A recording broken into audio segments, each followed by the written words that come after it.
દહેગામ તાલુકામાં ભૂમાફિયાઓ ખનિજ સંપત્તિનું ગુપ્ત રાહે ધૂમ વેચાણ જેવા અનેક પ્રશ્ન માટે નાગરિક અધિકાર પરિષદના હોદ્દેદારોએ કલેક્ટરશ્રીને આપ્યું આવેદનપત્ર।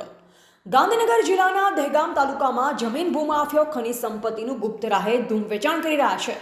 મેસો નદી સાહેબજીના મુવાડાથી માસંગદોડ અને ખાખરાથી લઈ નાગજીના મુવાડા લીહોડા વેલપુરા સુધી નદીને મોટી મોટી ખાણોમાં પરિવર્તન કરી નાખ્યું।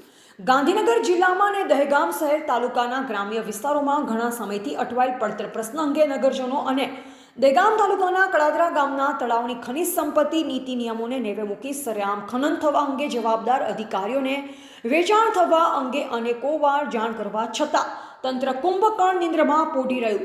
તેમજ વડોદરાના પાટિયાનું પિકઅપ સ્ટેન્ડ કેટલાય વર્ષોથી બિસ્માર હાલતમાં પડી રહેલ પિકઅપ સ્ટેન્ડ બનાવવા મુદ્દે જવાબદાર તંત્રને મૌખિક અને લેખિતમાં ઉગ્ર રજૂઆતો કરવા છતાં તંત્ર ગહેરી નિંદ્રામાં પોઢી રહેતા ગાંધીનગર જિલ્લા અને દહેગામ તાલુકા નાગરિક અધિકાર પરિષદના હોદ્દેદારો મોટી સંખ્યામાં ગાંધીનગર જિલ્લા કલેક્ટર કચેરી ખાતે એકઠા થઈ તંત્ર વિરુદ્ધ નારા લગાવી ઉગ્ર વિરોધ પ્રદર્શન કરી જિલ્લા અધિક કલેક્ટરશ્રીને આવેદનપત્ર પાઠવી પડતર પ્રશ્ન મુદ્દે રજૂઆત કરવામાં આવી હતી કે જો સરકારી તંત્ર કુંભકર્ણ નિંદ્રામાંથી જાગીને કાયદેસર કાર્યવાહી હાથ ધરવામાં નહીં આવે તો ગાંધીનગર જિલ્લા નાગરિક અધિકાર પરિષદના હોદ્દેદારો આવનાર સમયમાં ઉગ્ર આંદોલન કરશે। તેની તમામ જવાબદારી જિલ્લા તંત્રની અને જિલ્લા શાસનકર્તાઓની રહેશે તેવી ચીમકી દહેગામ તાલુકા અને જિલ્લા નાગરિક અધિકાર પરિષદના હોદ્દેદારોએ ઉચ્ચારી હતી।